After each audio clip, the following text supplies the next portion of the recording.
Assalamualaikum warahmatullahi wabarakatuh. Shalom, Om Swastiastu, Namo Buddhaya, Salam Kebajikan. Perkenalkan, nama saya Stefani Ratu Lestari Ningtyas M.Hum. Saya adalah dosen dari Pendidikan Bahasa dan Sastra Indonesia Universitas Palangkaraya. Pada video pengajaran ini saya akan menampilkan cara saya mengajar sebagai syarat untuk sertifikasi dosen 2025 gelombang 1. Pada video ini saya akan menampilkan pengajaran dalam mata kuliah kajian prosa, salah satu mata kuliah wajib di Pendidikan Bahasa dan Sastra Indonesia. Mata kuliah kajian prosa merupakan mata kuliah wajib dari Pendidikan Bahasa dan Sastra Indonesia Universitas Palangkaraya sebagai identitas dari prodi, sebagai bentuk dari perusahaan kesusastraan sastra Indonesia dan sastra daerah. Selama 3 tahun saya mengajar di program studi Pendidikan Bahasa dan Sastra Indonesia Universitas Palangkaraya, saya menemukan bahwa mahasiswa saya sangat tertarik dengan kesusastraan, terutama kesusastraan daerah. Sehingga dalam pengajaran saya kerap kali menggunakan sastra-sastra lokal sebagai bentuk dari penguasaan kesusastraan daerah di mata kuliah kajian prosa ini. Oleh karena itu, pada video pembelajaran ini, kami akan mengangkat kisah dari Kancil dan Buaya, salah satu kisah yang digunakan dalam kesusastraan Kalimantan Tengah. Video pengajaran ini merupakan syarat dari sertifikasi dosen 2025 gelombang 1, sehingga saya mengharapkan bahwa video ini dapat menjadi suatu gambaran bagaimana saya mengajar di program studi Pendidikan Bahasa dan Sastra Indonesia Universitas Palangkaraya. Kiranya video ini dapat menampilkan kompetensi saya dalam mengajar sebagai dosen yang profesional di program studi ini. Baik, selamat pagi teman-teman. Gimana kabarnya? Baik, oke. Ini kita mau belajar apa sih? Kajian prosa, ya kajian prosa. Oke, ini adalah pertemuan kedua. Tapi sebelum kita memulai perkuliahan hari ini, kita berdoa dulu ya. Oh ya, baik, boleh saya minta Sartika Dewi untuk memimpin doa? Baik teman-teman semuanya, sebelum kita memulai perkuliahan kita pada hari ini, mari kita berdoa. Berdoa akan saya pimpin secara agama Kristen. Bapa, terima kasih atas segala berkat dan penyertaan-Mu bagi kami sampai pada hari ini. Kami sangat bersyukur Tuhan, kami dapat berkumpul di ruangan ini dalam keadaan sehat. Sebentar kami akan memulai perkuliahan kami. Tuhan berkati dosen yang akan mengajar kami dan kami anak-anak-Mu yang juga akan menerima ilmu baru. Di dalam nama Tuhan Yesus, inilah doa dan permohonan kami. Haleluya, amin. Amin. Oke, terima kasih Sartika Dewi, doa yang luar biasa. Oke, jadi kita akan melanjutkan dari pertemuan yang lalu. Pertemuan yang lalu kita masih bahas silabus ya. Jadi hari ini adalah pertemuan pertama kita yang akan membahas tentang materi ya. Jadi sekarang kita akan membahas tentang teks prosa. Oke, sekarang kita akan membahas tentang hakikat fiksi ya, hakikat fiksi. Oke, pertama, katanya ada yang namanya adalah prosa. Prosa itu adalah salah satu jenis bentuk karya sastra, ya kan? Nah, di situ dalam kajian prosa itu tuh ada yang dinamakan konvensi dari penulis.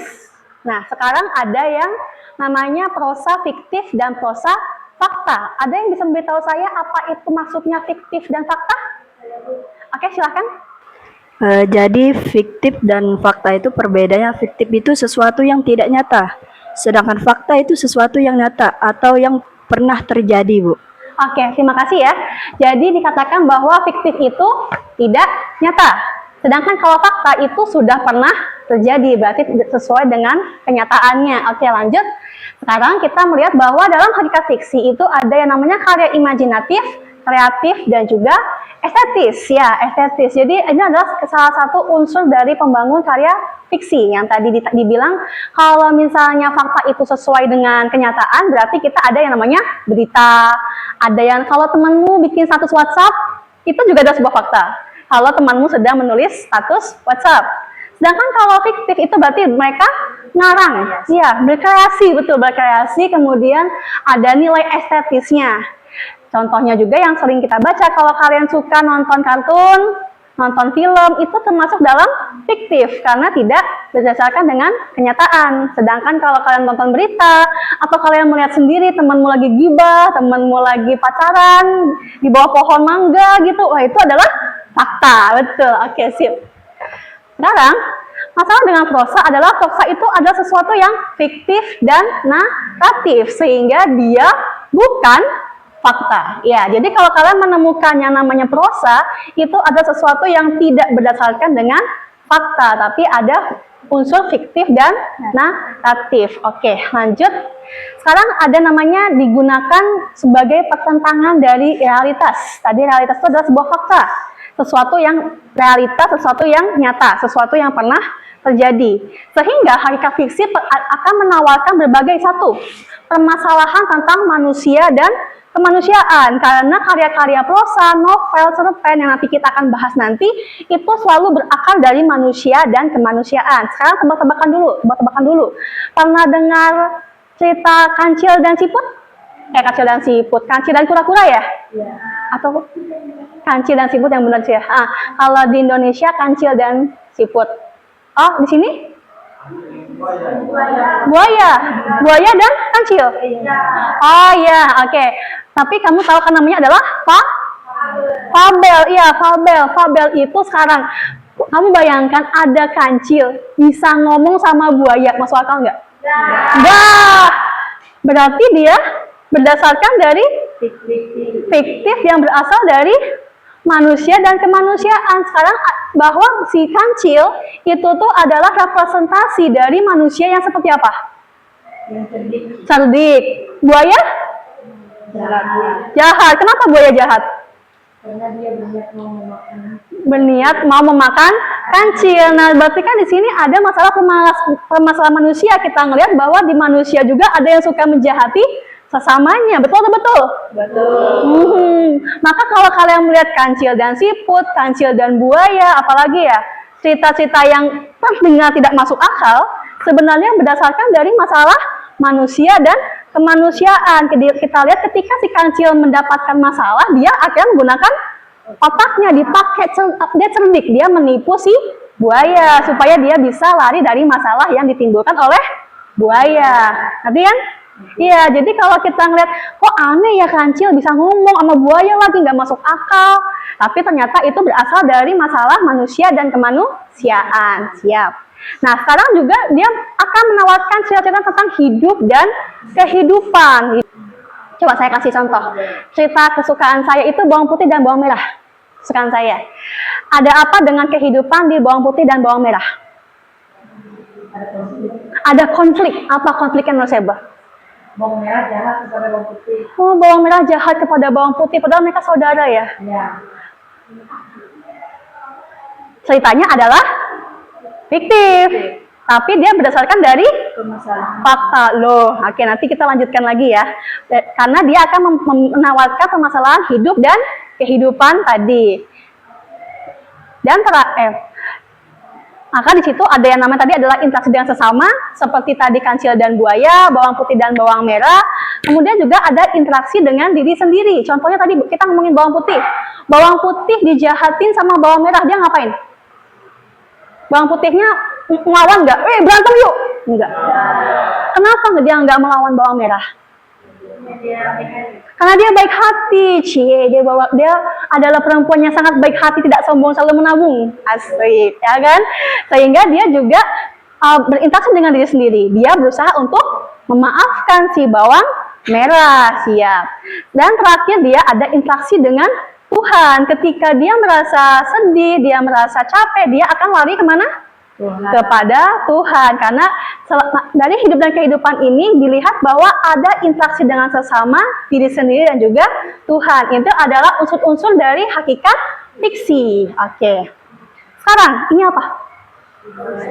SpongeBob. SpongeBobnya kenapa? Imajinasi. Tadi yang dibilangin tadi, fiktif itu tidak berasal dari kenyataan dan dia disampaikan oleh penulis. Maka si penulis menggunakan imajinasi. Mantap ya. Dia menggunakan imajinasi. Sehingga ada yang disebut dengan English ya, bisa bahasa Inggris? Creative thinking. Iya. Apa? Creative thinking itu apa sih bahasa Indonesianya? Berpikir kreatif. Maka yang dilakukan oleh SpongeBob ini, imajinasi itu adalah sesuatu yang kreatif, sesuatu yang dikreasikan, sesuatu yang bisa ditambah-tambahkan ya.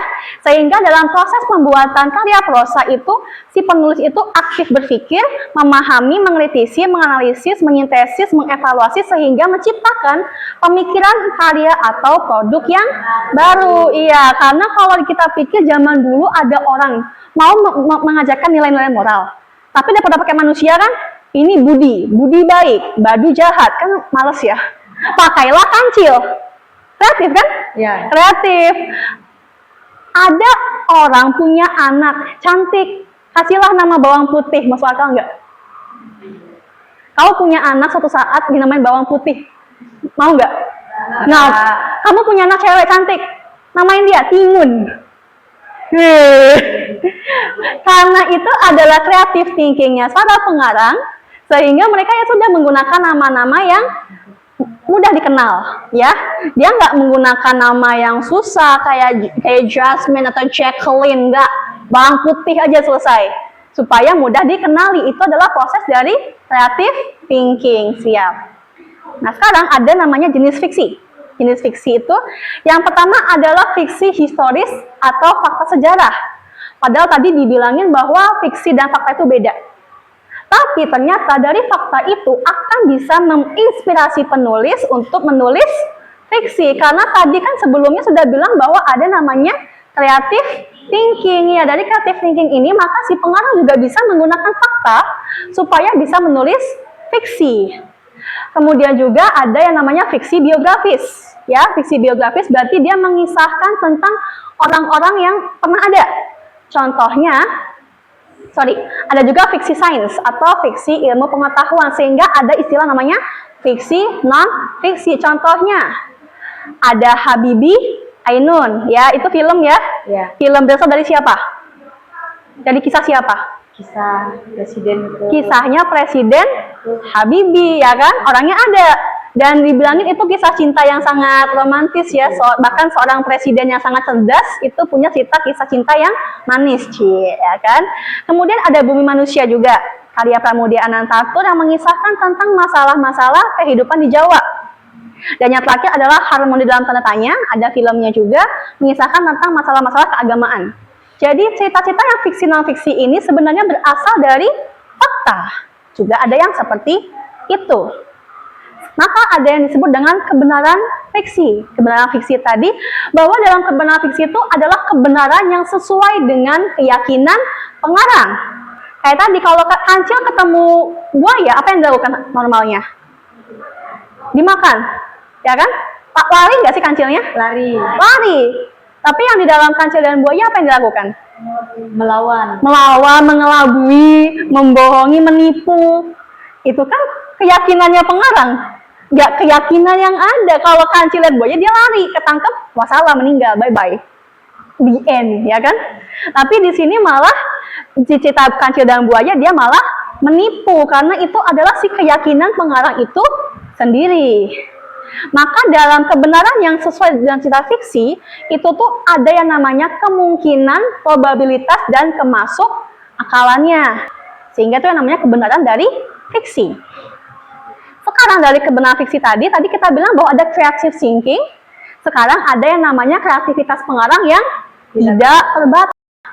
Nah, maka di dalam situ sastra itu dapat mengemukakan hal-hal yang mungkin ada dan terjadi walau tidak benar-benar ada dan terjadi secara empirik, hakiki, dan universal. Kreativitas pengarang itu tuh bisa apa aja dibahas, ya. Oke, sehingga dalam kebenaran fiksi itu ada yang namanya ilusi, kenyataan, dan kesan yang meyakinkan yang tidak mungkin ada di kehidupan sehari-hari, nggak nyata. Nggak nyata ada buaya yang bisa ditipu oleh kancil. Ya kancilnya belum ngomong aja udah dimakan, nyam, selesai, ya kan?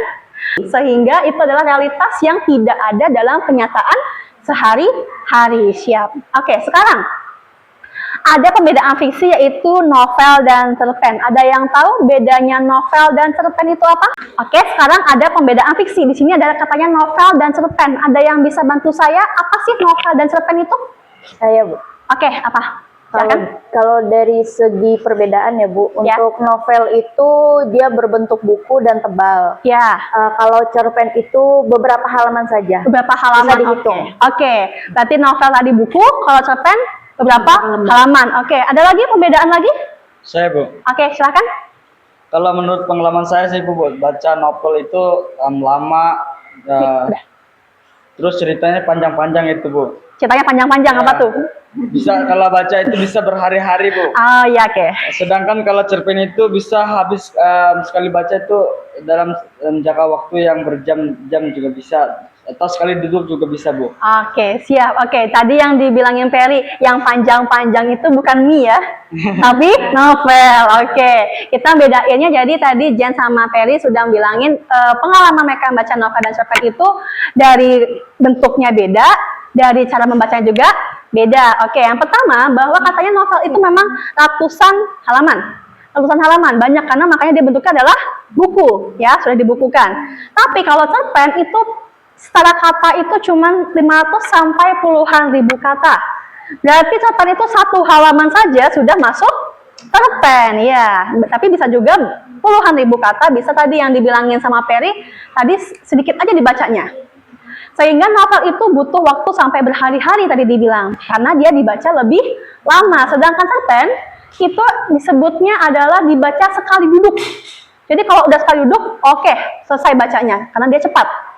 Dan bisa memerlukan hanya waktu 1 sampai 2 jam saja. Nah, sekarang yang perbedaan yang lebih nyata adalah bahwa novel itu permasalahannya akan lebih kompleks, ceritanya aja lebih penuh, dan juga dia akan membuat suatu dunia yang jadi. Itu adalah novel. Sedangkan kalau cerpen itu temanya lebih padat, selesai dalam satu cerita saja. Nggak ada yang namanya dunia yang lain-lainnya, nggak. Pasti akan dibuat sesuai dengan yang bisa dibaca dalam sekali duduk. Oke, maka dalam unsur pembangun prosa itu pertama ada plot. Oke, yang kedua tema. Yang ketiga penokohan. Keempat lima. Oke, sekarang saya tanya dulu, plot itu apa? Alur, mantap, hafal. Tema? Bingung, tapi tahu kan? Iya, tadi Mas Eba bilang apa? Tema? Pokok cerita. Oke, inti ceritanya ini ngomongin apa sih? Itu adalah tema. Penokohan, kita butuh siapa? Tokoh, nggak harus orang, ya kan? Tadi kan ada buaya dan kancil kan? Tapi kita butuh tokoh, ya. Kita butuh ada yang memerankan, memberitahu ceritanya. Kemudian ada latar, seperti apa aja? Tempat, waktu. Oke, tanya dulu. Kancil dan buaya latarnya di mana? Hutan seperti apa? Ada di Kalimantan? Ada. Oke. Mungkin nggak di hutan sawit? Mungkin nggak cerita kancil dan buaya ada di kebun sawit? Kenapa enggak? Oke, kalau di kebun sawit itu nggak ada buaya, ya buayanya ngapain makan sawit kan? Kancil ngapain makan sawit? Nggak juga kan? Makan apa dia? Makan apa? Makan tumbuhan apa? Sawit juga tumbuhan. Daun. Oke, siap. Tapi tahu kan? Berarti latarnya juga harus menyesuaikan. Mungkin nggak kancil dan buaya ada di Metos. Nggak, bahkan Metos udah nggak ada ya, Lipo Plaza. Anjay. Iya, nggak mungkin kan? Karena latarnya juga harus menyesuaikan dengan ini. Sehingga ada terakhir adalah kepaduan. Ada yang namanya kemasuk akalan. Sekarang dalam unsur fiksi ada intrinsik dan ekstrinsik. Ada yang bisa bantu? Apa itu unsur intrinsik dan ekstrinsik? Iya Bu. Oke, apa? Kalau unsur intrinsik itu adalah unsur yang terdapat dalam karya, sedangkan unsur ekstrinsik itu adalah unsur yang terdapat dari luar karya. Oke, siap. Makasih ya Seba. Jadi memang intinya ada kata in, ya.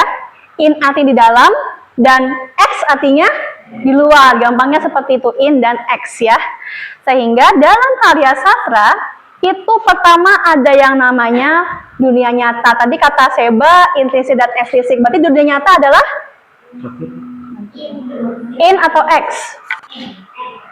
Ayo mana? Ulang. Tadi Seba bilang kalau intrinsik itu dari dalam, ekstrinsik dari luar. Sekarang ada sastra ke dunia nyata dan sastra ke dunia fiksi. Berarti dunia nyata itu apa?